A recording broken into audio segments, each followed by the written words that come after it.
All right, well, hello and welcome to the Hooked Up Health Podcast. I am your host, Dr. Sean Lordan, and today I've got Kate DiFiore with me, Hello. the owner of Aura Longevity and Wellness. Kate is a board-certified nurse practitioner dedicated to helping patients achieve optimal health through a hybrid approach to medicine, blending traditional healthcare with preventative and wellness-focused care. She earned her degree from the University of Massachusetts Graduate School of Nursing in 2017 and spent 6 years in urgent care, gaining extensive experience and managing a wide range of medical conditions. So that's my background on you, Kate, but feel free to tell the audience a little bit about yourself and your story. Sure, yeah. Well, thank you so much for having me. Very excited to be here. Um, I actually did not originally start off in healthcare. I started off in education. So when I was in high school, I was very focused on being a teacher. So when I graduated, I went to teaching college out in Western New York, and I actually have my bachelor's in elementary education and special education.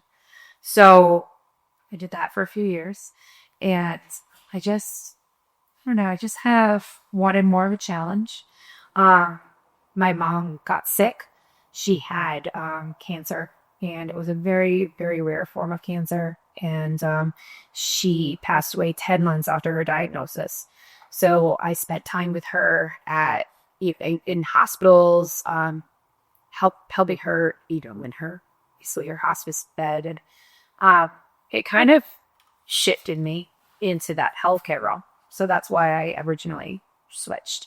So I started off getting my just RN with an associate's degree, and then my first job was at Arrington Hospital on the med-surg floor as a nurse. So that was eye-opening, and I think about that a lot, and I have dreams about it because it ties it to what I do now. Just seeing people at their worst, people who have not taken care of themselves a lot of the time on a med-surg floor, and now they're dealing with those repercussions later in life, and it's really sad. So I did that, and then I switched into the emergency room. So now more acute issues, but still a lot of the same people who haven't taken care of themselves are showing up because everything's hitting the fan, and they don't know what to do. So while I was in the ER at UMass, I got my NP, also from UMass. And when I graduated as a nurse practitioner, that's when I went into urgent care. And I started Carewell Urgent Care, and I worked there for 7 years. And it was depressing. You are just, like I said, you're seeing the worst of the worst. So people who's just been actively avoiding primary care, and now they're showing up with chronic issues that are directly related to just years of poor lifestyle choices, and they're looking for an acute fix. And it was frustrating. You do get your normal, like, oh, I got a rash. Well, you're supposed to be here. But I would get people that I had to call the ambulance for, because that's how bad they were at that point.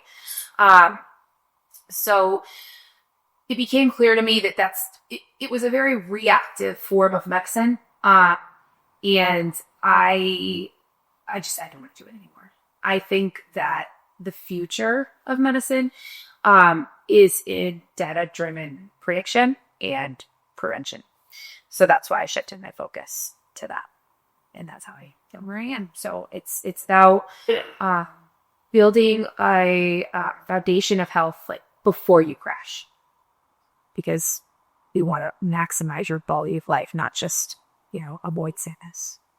So Yeah, I've had a similar experience, and my wife Brooke can attest. We both, when we graduated from Northeastern, we both worked in like skilled nursing facilities. Oh, wow. Okay. And, even in rehab hospitals. And it's sort of the saying, it's tough when you're in your 20s to kind of to understand, like, especially when you're new in the field. Like, it's hard to say, oh, you see an 80-year-old with deteriorating health. It's like, oh, well, isn't that all 80-year-olds? Right. And then as you're in the field longer and longer, you realize that there are plenty of octogenarians with, like, really great health, like, who are in great health and have, what we know predicts, quality of life in the area of life, which is, great relationships, a strong, pure circle. And, when you look at the blue zones, like what are some of the most common, and I know that's sort of how you're kind of really where the niche is with auras. Like we're trying to prevent some of the things that we know cause bad outcomes in later in life, right? Like improper eating, proper lifestyle, poor lifestyle choices. So do you want to talk a little bit about what those lifestyle choices that you used to see in the urgent care are? So I do want to go back to just one thing that you just said about, when you're 20, you just like can't really see the big picture. And I think that's really important because when you're 20 and you feel like a god, you don't see, the future of, eating healthy, your metabolism's great. You can build muscle really fast and, you see those gains very quickly. And so I think that in general, there needs to be a shift to, I know we talk about it with kids, obviously, but really just letting them know, like what you just said, you don't have to end up in a wheelchair when you're 70 years old and spend the rest of your life like that. There's 75-year-olds out there running marathons right now. And that should be what everybody's trying to get to, not marathons necessarily, but, that lifespan versus health span, which I don't know if you're familiar with Dr. Peter Attia. Yeah, so he just released a masterclass, actually. So I love masterclasses. He did? I didn't even know that. Yeah, so it just came out, so I'm looking forward to that. Okay, well, I'm going to have to sign up for that because I would say I read his book pretty early on. It was recommended to me by actually one of my clients now, and she's become a very good friend. And she's like, this book changed my life. And I was like, okay, I'll try it, And it changed my life. I loved just his position on almost everything. I loved his approach about, the health span versus the lifespan and the functional movement. For someone like me, who I kind of struggle with that, like physical part of it all, having something more realistic. So like think about it, do you want to be able to get out of a chair when you're 70 years old? These are the basic things you need to be doing. So I know it's a little bit simplistic in that sense, but his work has really guided my entire practice. Yeah, and ours too. And I think, there's research that ties, quad strength, so leg strength, to mobility and to mortality, right? So the weaker your quads are and the weaker your grip strength are, the more likely you are to die later in life, because you don't, if you can't grip, you can't, push yourself up and out of a chair. If your quads aren't strong and your glutes aren't strong, you can't get up and out of a chair. And if you have a hip fracture, we talk a lot about baseline, right? Like improving your baseline strength so that when something does happen, which inevitably it does, you might have a fall, there might be an accident, you might get a serious illness, but it's so important that people create a healthy routine of working out, even if it's just 2 or 3 days a week, just to establish a good baseline. Because there is going to be an event in your life that's, unless you're truly blessed, and that's probably 1 in a million, right? But something will happen eventually where you get sick and, you'll lose muscle mass. Right. And that muscle mass is truly what keeps you, strong. And to me, it's one of the main factors of living a long, quality and healthy quality of life versus just living life. Right. Exactly. I think the biggest thing you said, another thing that just guides my entire practice, is that idea of consistency. I don't work out every day. Don't tell me. But sometimes my life gets in the way. I've got 3 kids. I run a business. There's a million things going on at all times. So sometimes I don't get into the gym and lift to do weights. Maybe I just take a walk that day. I've set myself a goal of, at least 10,000 steps a day. I have the Aura rate, I track on my data. I love data. But I really try to get 10,000 steps. And that might look like just a couple of 10-minute walks around my neighborhood just throughout the day. If I have a second, like, I'm going to just take a quick little walk and then I'm going to go do what I'm doing. And getting to the gym several times a week consistently. It might not be the same. I might go 2 days. You know what I mean?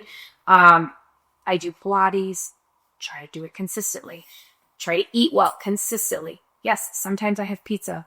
I like a drink here and there, but consistently I'm trying to make good choices. And so that's something that I try to talk about with my clients when they start to feel kind of discouraged. And you don't have to be perfect.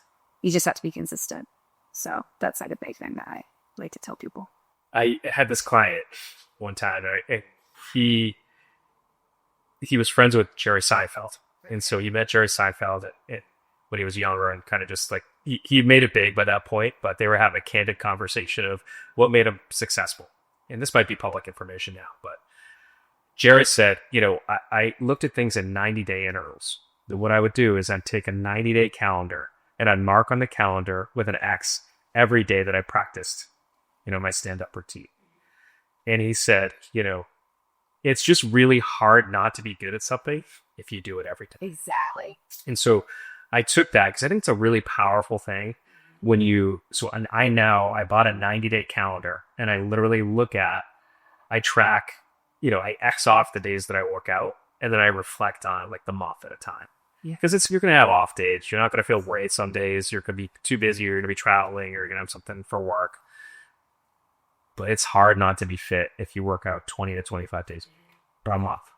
So when you look back, you're like, wow, I stacked 75 days of working out at 95 or 93. Right. That's pretty good. Yes, exactly. So I think it's so easy for people to say, oh, well, I didn't work out last week. Like, this week is going to be tough too. Like, I'm just going to put it off. Versus looking at the wins from the past and saying, oh, well, I worked out 25 days in September, 21 in October. Let's see if I can get to 26 this month.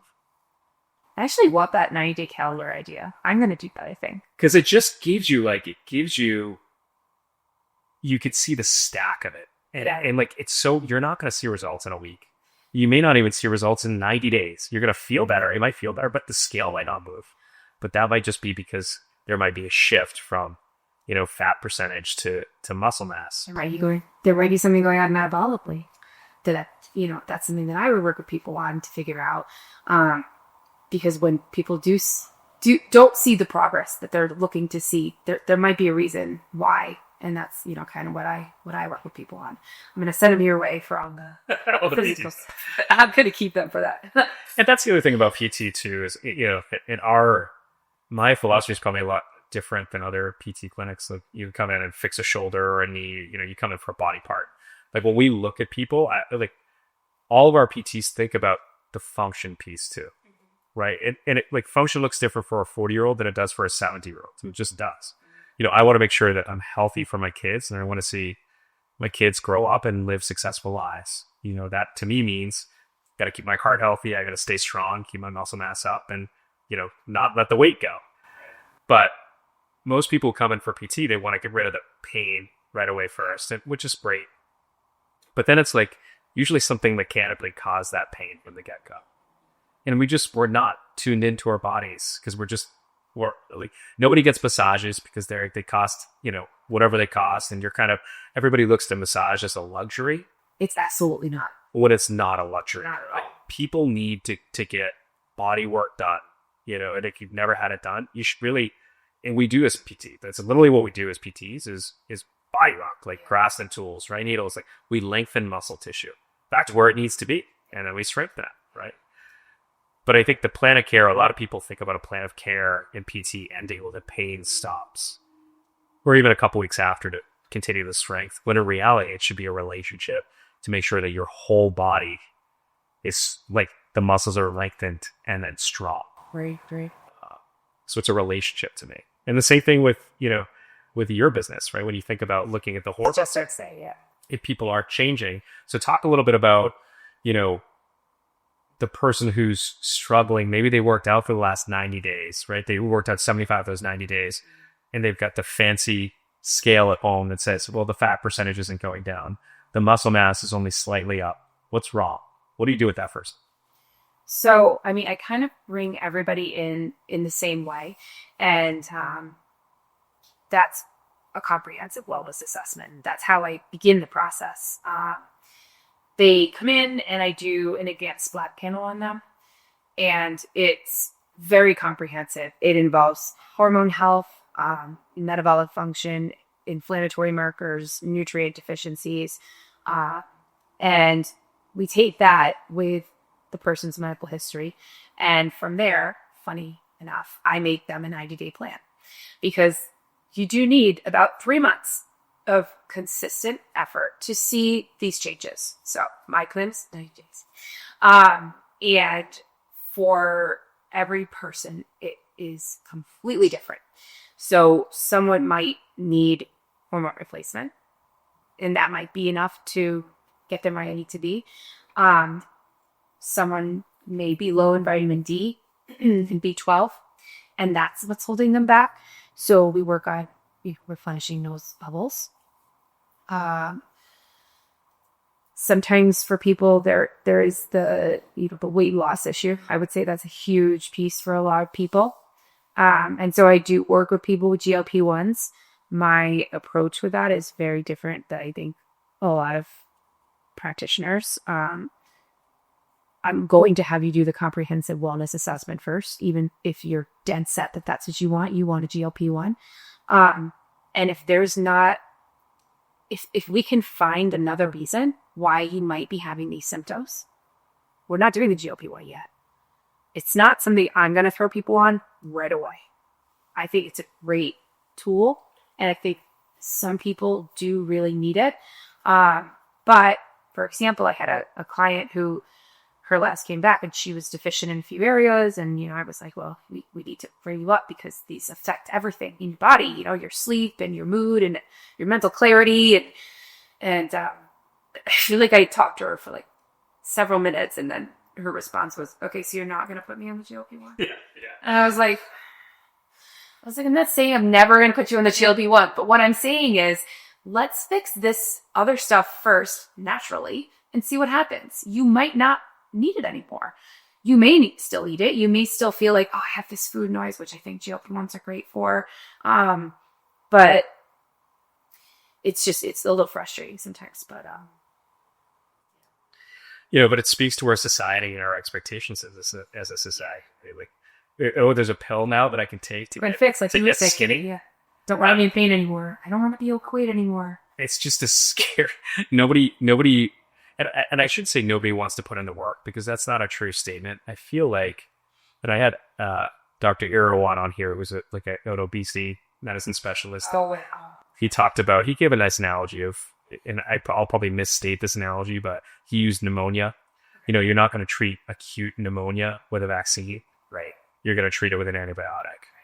And so that kind of stuck with me. Like, if you're really obese and you have comorbidities, your PCP should be putting you on a GLP-1, right? But if you're borderline and there's something you can do, and you run a hormone panel, or you run a comprehensive metabolic and comprehensive health panel, for me, I'm nervous. I would be nervous to go on a GLP-1. Really? Personally, because I don't know if I'd use the word skeptical, but they're a relatively new drug, in my opinion, for what's kind of been on the market. And their stats have been out for probably 50 years. Well, they've been on the market they've been out for 20 years or something like that. They've been out a lot.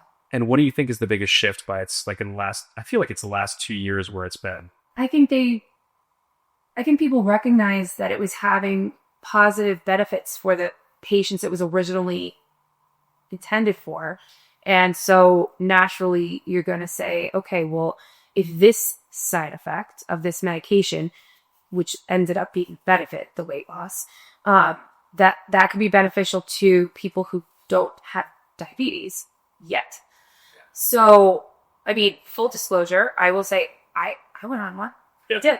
I was unhealthy after my third son. I was very overweight and I was very unhappy. I couldn't do anything. Like, I was uncomfortable. Like, I didn't want to work out because I was overweight, and your body's so heavy and you just feel awful and tired all the time.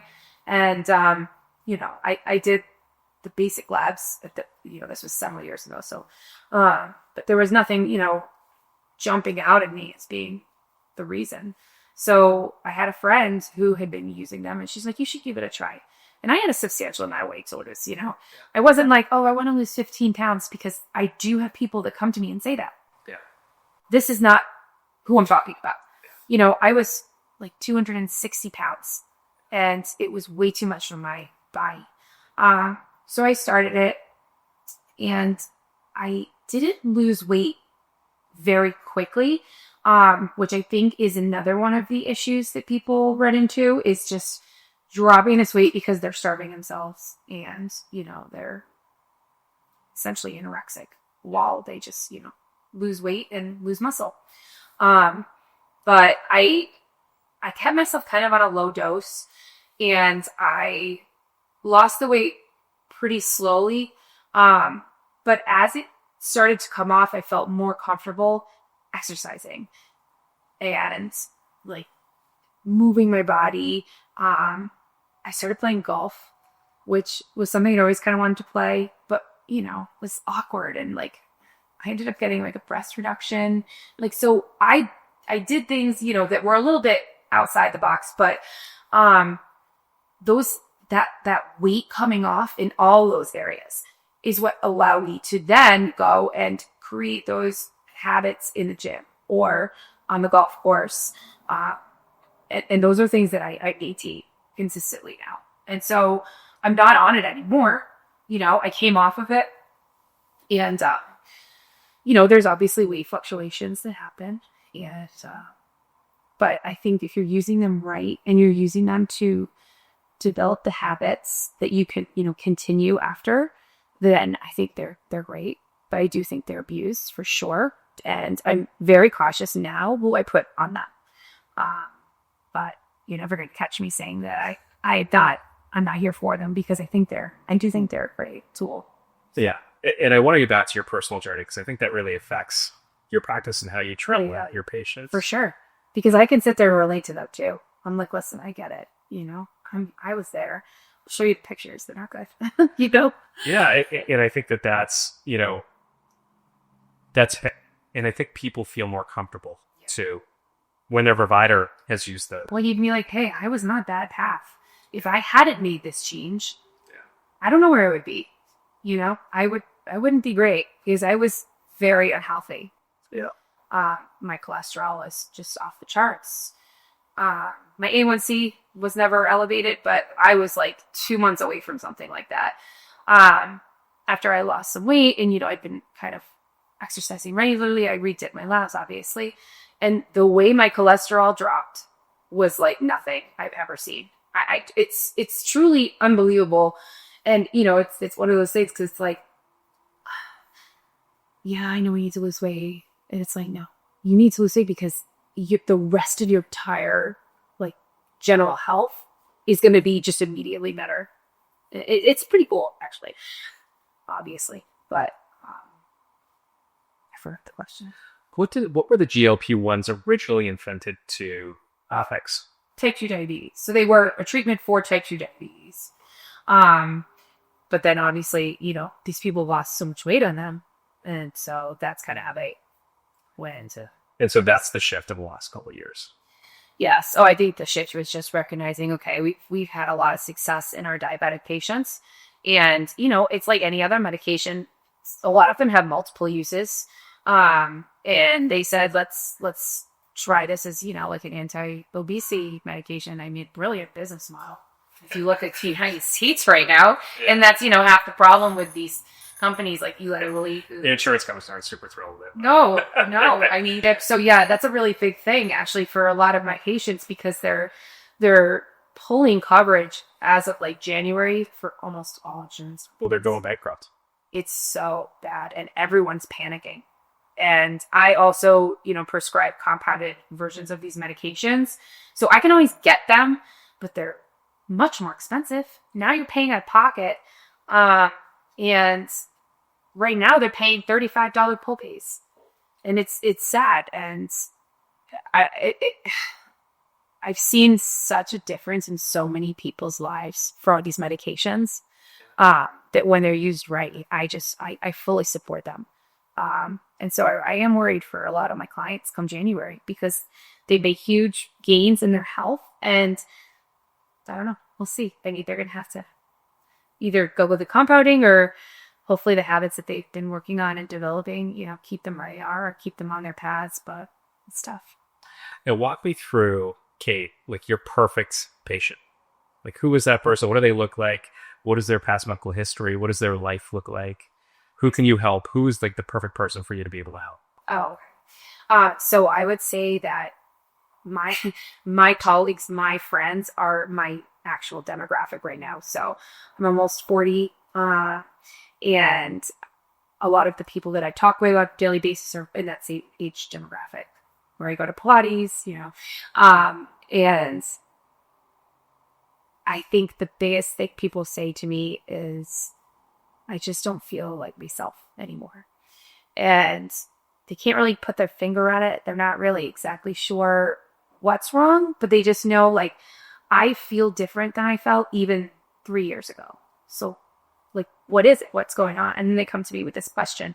And then, like I told you, I always, do a comprehensive wellness assessment and be looked at labs. And for every single person, if it could be completely different. But for a lot of these women, it's hormones. Their hormones need to be replaced. And I don't know if you just saw, but there was a huge move right now for this. They took the black box warning off of hormone replacement therapy that they put there, I think it's like back in 1999 or something like that. Because there was this study, it's been mostly disproven, was not, it was determined that the study just was not accurate. But what it did was it put a black box warning on these meds and scared an entire generation of women away from doing hormone replacement therapy. And so, I mean, it wasn't even an option because they had said that there was links to breast cancer. And so you have, I think like you and I, if we think about like the women in our lives that were older growing up, this was not something they did. This is what we were talking about with what you're expecting when you age, like what you're thinking is supposed to happen. Because for so long, doctors were telling women, this is normal. This is what you're supposed to go through. And, you just gotta suck it up and you deal with it. But that's absolutely not the case. Touch me about the hormones. Like, what will you find typically on a panel for like an average 4-year-old female? So it really depends. So I mean, at that age, you could be just kind of entering perimenopause. You might already be in it. It's really different for every woman.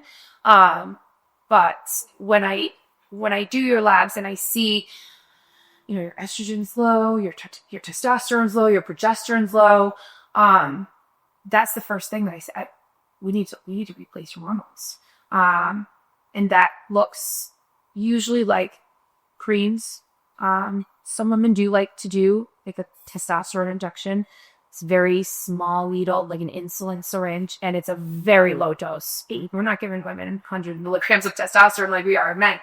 We're giving only 5 milligrams, and that's all they need. And that, maybe we're doing like an estrogen cream, and maybe we're doing progesterone. We're doing estrogen, we're doing progesterone at night as well.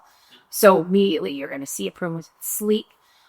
You're going to see improvements in mood, mental clarity, your libido, which a lot of women is the problem for them as they, push out to those ages. That comes back. It's really cool. And it's so rewarding because I've got so many women who I've worked with who went to their doctor and their doctor said, this is it. This is what you got to deal with. And they don't want to live like that, And so when we work together and we put them on their, HRT, or a lot of times too, it's supplementations, even targeted like IV infusions and vitamin injections, and to talk to them, 6 months later, and be like, okay, well, let's, how you doing? How you feeling? Like, they're like, I feel amazing. Like, I feel so much better, and it's very rewarding. Same with men. I also have men that it's the same situation. Their testosterone's 200. They're in the gym. They're trying to work out. They're feeling so tired. They don't understand why they're not feeling as strong as they used to. It's because your testosterone is 200. So we put them on that, and again, see sort of protocols, IV infusions. I've really pushed into the more longevity kinds of treatments now. I do like the NAD plus and those kinds of things. And to watch them come back and be like, I've had guys say like, you changed my life. And that is like, to me, the biggest just reward as a professional to have someone say like, I couldn't hike, or my knee hurt so bad, and I do peptides as well. So like BPC 157 and TB 500 and all these different like tissue repair things like that. Because again, just like you, I'm always looking holistically. Okay, you can't work out because your knee, but you've gone to physical therapy and you've been doing that and it's not helping. Like, let's try this, because I will say those, I don't know what your feelings are on peptides. I'd love to know, but they're magical the way they work and the way that people just regain function. And so a guy that came in and was just knee problems, can't work out, isn't feeling strong, was so tired. And I put him on testosterone, and I've been working with him on different things. For him to be like, you changed my life, that's why I have yeah, it's really special. And I think it's, especially, and I think about, because we're like basically the same age, like I think about our demographic, and we were talking about this before we got on the podcast, but it's like that general feeling, just like, ugh. Like you wake up and it's just like, ugh. Yeah. When you go to your doctor and everything, all the panels are normal, or, maybe you have one thing a little bit high or whatever, they give you a cholesterol net or something. Yes. It's like, all right, see you in a year. Exactly. Right? But like, what about quarterly? Like, how are you not? Yeah. So my cholesterol, let's say my cholesterol is elevated, whatever, 20%, 25%, you start a statin. And then you're going to follow up in a year? Like, what is that? And you wonder why we're always behind in treating disease, because a year goes by. Who's checking in on me to see if I'm working out? What's the wellness plan for eating? There's no diet plan or meal plan. Half the time we live in an area where there's, good access to healthy food. But even I feel like when I go to Whole Foods nowadays, I've had this conversation in this podcast before. Like, you don't even know, like, even when you shop around the store in Whole Foods, half the time you don't know what you're getting, or if there's refined sugar or any of the stuff added to your food. It's so frustrating. Even knowing what to eat, it's hard to eat well. Then you go out to eat, and then it's like, all right, well then you're screwed, because it's like, who knows what they're cooking it with and all that other stuff. And if you want to live a normal, balanced life, you're going to go out to eat every once in a while. So how do you navigate that without just eating a grilled chicken salad every time? Because that stinks. At least for me, that's not I don't have the answer to that, because I myself struggle. I love to go out to eat. But I do, it goes back to that, like, kind of consistency thing. I used to go out to eat, and I would get whatever I wanted, and it could be a pile of gnocchi with chicken parm, Let's go. It could be 2 p.m. Now I'm like, okay, I will get a salad. Okay, I'll get a salad with chicken. I'm very focused on protein. Like, protein is this just holy grail nowadays. And I miss the times when I didn't think about protein as much as I do now. But I am, you make better choices when you go out. You maybe you don't have 3 drinks, you have 1 drink, and you just realize you can't do that every time. I wanted to go back to something you said, because you were talking about being in the doctor's office and then putting you on the cholesterol meds and checking you in gear. And I wanted to say that the other situation that happens too is you have your labs drawing your cholesterol's off the charts, whatever it is, and they don't even call you and tell you about it. Yeah. And I had that be told to me so many times, where they're like, can you help me with my labs? Like, can you read my labs? And I'm like, well, who ordered them? And they're like, oh, my PCP. They're my annual labs. And I'm like, okay, well, they should be like calling you and going over this with you and talking about why your labs are so high and what you can do, and not just throw you a pill, but what is your exercise? No, they send you a message in my chart. Oh yeah. And then a prescription. There's no call. Are you kidding me? Nope. And it's such poor practice. And so I have a small practice. I know every single one of my patients very well. I know what their lifestyle is. There's not a single conversation that I have with one of my clients that doesn't involve their exercise routine, their functional movement goals. Even though that's not my area of expertise, I'm looking at their whole picture, because if I'm looking at your labs, if we're trying to understand, what's going on, I need to know about you. I need to know what you're doing. And then my job is to give you feedback and tell you, what you're doing is great, or here's what we could change, or here's what we could add. And I myself have PCB that I have to go to, every year. Because obviously, I want certain things covered by insurance. And I swear to God, I'm in there less than 10 minutes. It's like, hey, how you doing? Here's a quick physical exam. Oh yeah, your iron's, low. So make sure you're taking your iron supplements and we'll see you here. And that's it. And it's the model of healthcare, Kate. Yeah. And I think that's where it's not my PCP's or your PCP's fault per se. It's not. Because they're just trying to do the best that they can do in the system that we have. They're probably seeing 20 patients a day.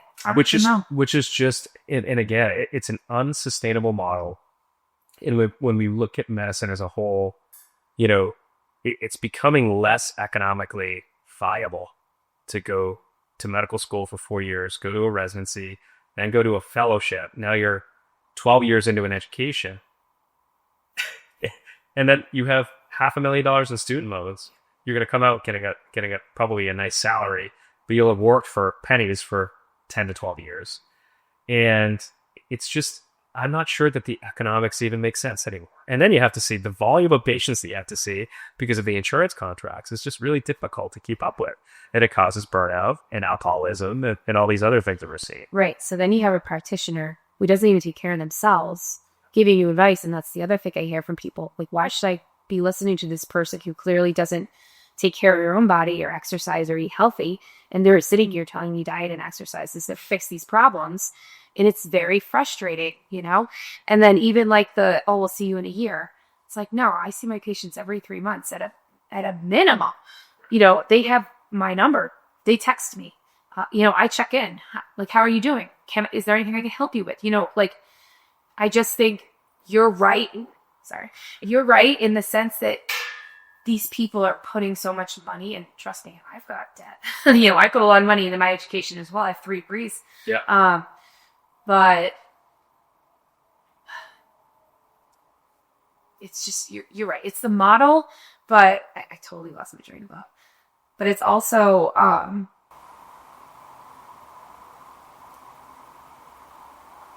lost my train of thought. That's all good. Somebody comes in this week and they're struggling with, just feeling like malaise or just like that blah, right? This week, somebody comes in to see you. What do you feel like? You're going to run their labs. They're going to come back. What is one thing that person can do this week after they see you to feel better? So for people I think that are like struggling, maybe they're in pain, maybe they just don't even know what to do for exercise, things like that.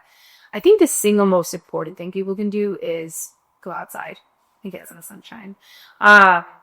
I found that when I lost weight and I started playing golf and I was outside in the sun, I felt like a totally different human. And I think that we don't realize how important it is. Within the first 15 minutes of within the first hour of waking up, go outside for 10, 15 minutes. And just be out there, and it just kind of it resets your circadian rhythm. And it really just, vitamin D is so important for people, and they come in and they're deficient in it, and they're like, oh yeah, well, everybody in New England is deficient in vitamin D. It's like, yes, but we need to supplement that because you have to have optimal levels of vitamin D for a good sleep and things like that. So I always tell people to go outside, take a walk, and that's not outside. Yeah, and it's tough, and obviously in New England, and especially in the winter, and the clocks get turned back, and 4:30 or 5 o'clock, it seems like it's pitch black outside. It's pitch black. It's completely inappropriate. I was driving it straight. It was 5:30, and I'm like, what is this? Yeah, and it seems like it's a surprise every year. I know. Every year, I'm like, what are we doing? Why are we still doing daylight savings time? It's so ridiculous. But that's really good advice, and I think you think about nature bathing and grounding and those sort of things. Obviously, you're not golfing barefoot.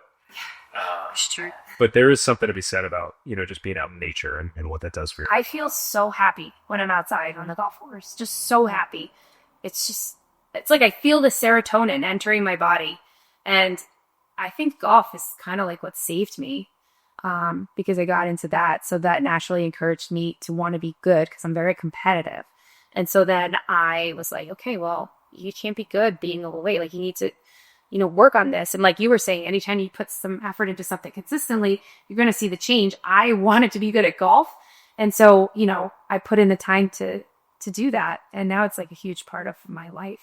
I just threw a charity golf tournament. My mom, she has. Yeah, I saw that. I saw it online. That's incredible. Well, it got raked out, so it was very, very sad. Oh. But it was called the TF for Wellness, and I basically had this whole vision of like this wellness village that I kind of wanted like on the golf course, but then decided to put it like more inside after people played, just so that people could really give more attention. And actually, you guys donated to it. You donated to my golf tournament. But we had all these wellness vendors. So all these kinds of practitioners, like massage therapists, PT, people that did like salt therapy, sound therapy, just all kinds of really cool wellness things that I don't know that everybody knows about. I didn't know about some of this stuff. And kind of put it as this like wellness village after people were coughing. So they could kind of walk around and talk to practitioners that were local and find out like what's available. Because everything that I do, it's a holistic experience. I'm not an expert in everything. And so I love to refer out to people. So I work really hard to build relationships with other professionals in the wellness arena in this area, because I can't do it all. And so the point of that tournament was to like bring all these different kinds of people together and kind of show the community like what's out there. And then on top of that, we donated to 2 really cool charities. So we donated to Abby's House, which works with women who are victims of domestic violence. And then we donated to Positively for Pink, and they work with low-income women who have breast cancer. And we raised $10,000. We didn't even golf that day. So I was very proud of that event, and ties back into, doing things that you love and incorporating it kind of all together, and what makes me sort of passionate about like what I do particularly. I love the community piece of that because it's so important. Longevity medicine, Kate, in 10 years. What do you see different in 10 years than today? Where do you think the field is going? Oh, this is really a hard question, Sean. Especially with like the state of healthcare right now and the insurance companies and everything that they're doing to just make it absolutely possible to be your best self. Because personally, I think it might keep you sick. I could tell you what I hope. Tell me what you hope. What I hope would be that people are able to affordably work with practitioners who genuinely care about their health, who have the time to put in to teach them what they need to know, to not just throw them on a quick medication, and to really work with them about like getting down to like the root causes of their problems, which is what I do with people. But I don't take insurance. My practice is not affordable for everyone. It's just not, and that's an unfortunate reality. But I would hope that in the future we're able to set up some sort of model where everyone can receive that kind of healthcare. Yeah, I was saying my patients test me. It's maybe the boundary line's a little bit blurred sometimes, but I'm happy to be there for that. And so I just feel like we were talking about, it's just that's not the case right now, and it really should be. Yeah, well, that's a whole soapbox thing with insurance companies. And I hope that over the next decade or so, insurance companies will shift from reactive to proactive. And quite frankly, look at their reimbursement structures and really focus on, paying providers, what they need to be paid to be able to deliver a level of care that actually fixes problems, right, instead of it's just a Band-Aid, right? And I feel like that's where we're at right now. And our business, we take 90% of insurances, but there are still payers that are below the bar that we try to have, that are literally reimbursing us less than it costs for us to provide an appointment. Yeah. And it's a struggle being at a practice owner, knowing that insurance companies are really kind of getting away with, paying us for care that's less than it actually costs to provide the care. And to me, that's not okay. No, it's criminal. There are several payers we haven't gotten a raise across the state of Massachusetts since 2009 for that's workers' comp. Yeah, it's unbelievable. So, and this is like a period of like 35 to 40% inflation since 2021, right? So it's tough, and it's always that balance of trying to be a community partner, right, and accepting as many health insurance payers as you possibly can, right? We want to be a community partner. I want to be able to treat everybody, no matter their socioeconomic level, because everybody deserves to get at a human level, deserves to get quality care, great access to care. Yeah, and I agree. The thing with stuff that I do is they're not going to cover it. So taking insurance really just isn't even an option. They don't cover these things. They're not going to cover an NAD plus infusion. So I struggle with it, and it makes me really sad when people come to me and they want to work with me, but they can't pay out of pocket. I will say the greatest thing I think that's ever been invented in healthcare is the HSA card. Yeah. And I recommend everybody have one of those, because even if you don't, see somebody like me who you have to kind of use your, health money for, you can use it for so many things. You can go on Amazon and buy your healthcare products. You could use it for glasses. You could use it for co-pays. So that is one way that I kind of help people use their insurance without using their insurance, is by saying, use your HSA, is at least in your state of the taxes and everything on it. So yeah, so Kate's talking about healthcare savings account, which is tax advantage savings. So you can use that for healthcare. So it's a smart way to do it. Yep. And some people will ask me for something called a super bill, which is sort of like an explanation of benefits, or not of benefits, of services. And they submit that to their insurance company. If they ever have questions like, oh, well, what did you use this for? What was this purchase? So that's something that I do sometimes too. So it's not like you can't use your insurance at all, but it's not, like the bottle you use, or like a PCP where you go in there and you think you're going to get your laughs for free. It's like, yeah, it's a little different. Yeah. All right. I usually end this with a little rapid fire. Oh gosh. So personal question. I'm so nervous. Favorite book? Outlive by Pierre Tia. Truly. That's my favorite book. I love that. I almost brought you a copy, and then I was like, there's no way he hasn't read it. And then, no, I actually. And then you're talking he's a master class. I was like, I gotta take the master class. So there's a master class on it, so I'm looking forward to watching that whenever I get 90 minutes of downtime to that. But so you have to sign up for it? It's like a membership master class. So it's like it's like $100 a year or something. You get like all these cool. It's like they cover everything from like politics to cooking to like. Oh, yes. I know what you're talking about. It's really kind of neat. They have experts and everything. You have to have like a membership. But actually, Pierre Tia sent me books for my tournament. Really? I reached out to him and I was like, here's what I'm doing.